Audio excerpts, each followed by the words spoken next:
iPads and other devices are called tablets because they belong on tables. They are tested 20 centimeters away from that big guy that I showed you before. 20 centimeters away.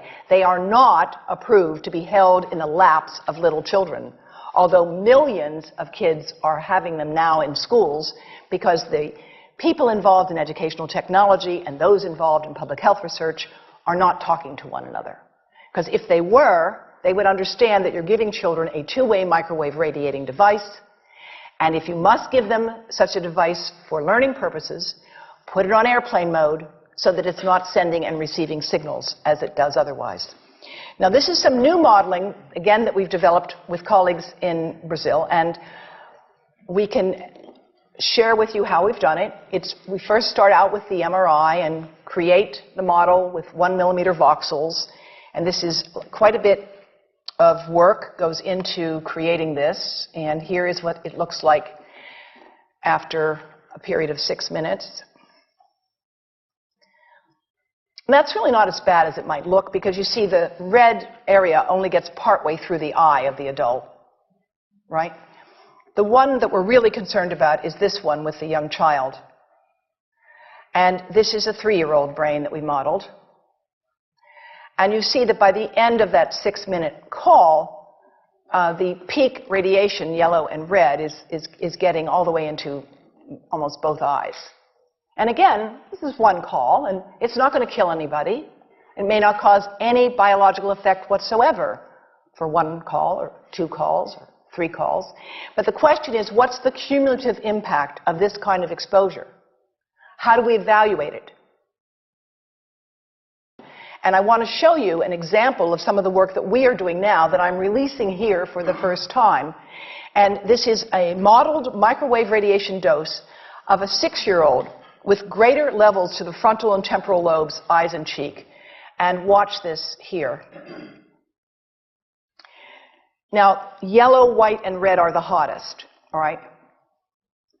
And if you look carefully, you will see it's going into the eye, the nose. Do it again, just so you'll get to see it. And partly into the brainstem. Now, that's just showing you that there's going to be some exposure into that area of a young head. It doesn't tell you that there's any biological effect, right?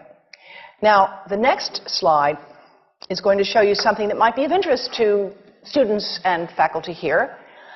And that has to do with exposure to the reproductive organs. We call them the gonads. I think you say the testicles. And bone marrow. And look here at the radiation as it gets into the groin area. And that's just from having a mobile phone modeled into the pocket. And this, again, is based on a normalized SAR with I think we had a dipole antenna. Now, the breast. The breast is mostly fat, contains a lot of fluid. Things that contain fat and fluid cook faster in the microwave oven. Now, a cell phone can't cook anything, all right? Mobile phones do not pop popcorn. That was a fraud. They don't make any heat that we know of, otherwise they wouldn't be permitted.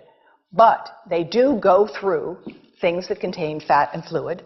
And we are now working at Environmental Health Trust with scientists at the University of California, San Francisco, scientists at formerly the president of the American Cancer Society of California, because we are seeing women who keep cell phones in their bras. Has anyone seen a woman put a cell phone in her bra? Hands up, please. Please tell them you've heard now why they shouldn't do that. And here I want to show you our first case report from 2009, and we now have many more. This was a Chinese-American woman who used her cell phone 4 hours a day in her bra for 10 years while she was driving. Now, and you drive with a phone on your body.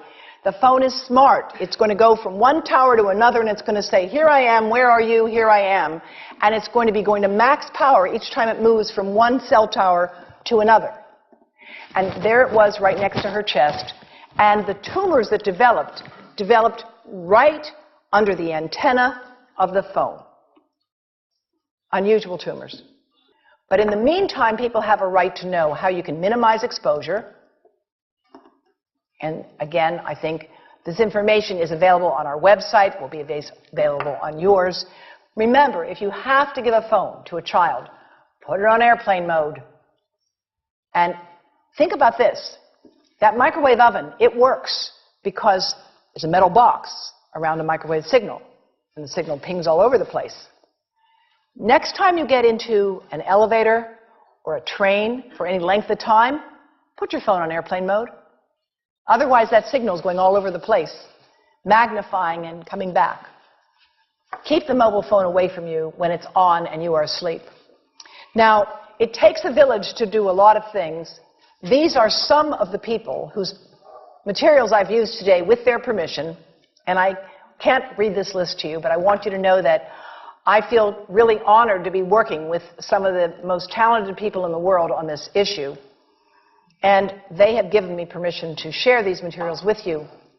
And I leave you with this thought from Albert Einstein.